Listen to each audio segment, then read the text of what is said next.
Hello, I'm Thomas Reiner, the Lean Farmer, and welcome to another short video from Farming Outside the Box. Typically on this YouTube channel, we always look at or talk about lean manufacturing and how those principles apply to really everything you do in life, but especially on the farm.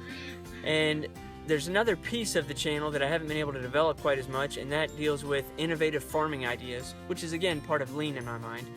And so today I was driving down one of the little side roads we have up here. We live kind of in the middle of nowhere, and I passed this guy, and he was working on the side of the road, and then came back by a few minutes later and he was still working on the side of the road. And so I just stopped and I got to talking to him, and he was basically harvesting food from what I would look at and call a weed. So it was really me learning about something that was really old school, but it's quite innovative because he never had to plant it. He's just going around and collecting this plant that's an edible plant, and he had tons of it. So I consider that pretty innovative, to not have to plant a garden and still be able to harvest from it.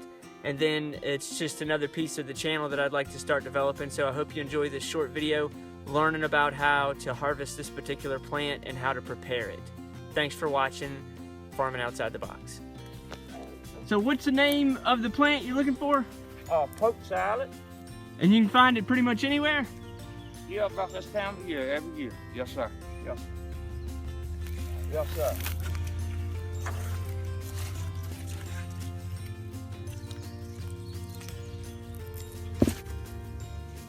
And you just cut it off a little bit above the base? Yes, a little bit over the base so it'll come back the next following year. Yes, sir. Okay. All right, and what's your name? Betty Loving. Betty Loving, all right. So how do you cook that?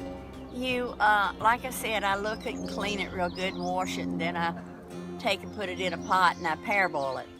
Then I take it and rinse it and put it back in the pot in fresh water, and then I cook it until it gets tender.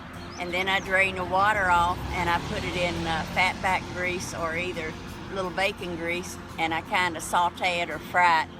The old Indian people called it fry it. And I was raised by my Indian grandmother and great-great aunt. So they're the one taught me, and we, and that's all you do. And then when you serve it, you know, you have to put salt in it, of course, and then a lot of people like vinegar. Of course, you can cook it with scrambled eggs and put in your poke if you'd like.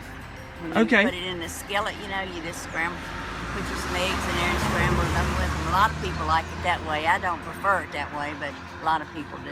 So how many years have you been eating it? Well, I've been eating it all my life, and I'm 79 years old. Oh, so it obviously ain't hurt you none then, huh? Oh no, we thought it, well, we always, it was like sassafras tea.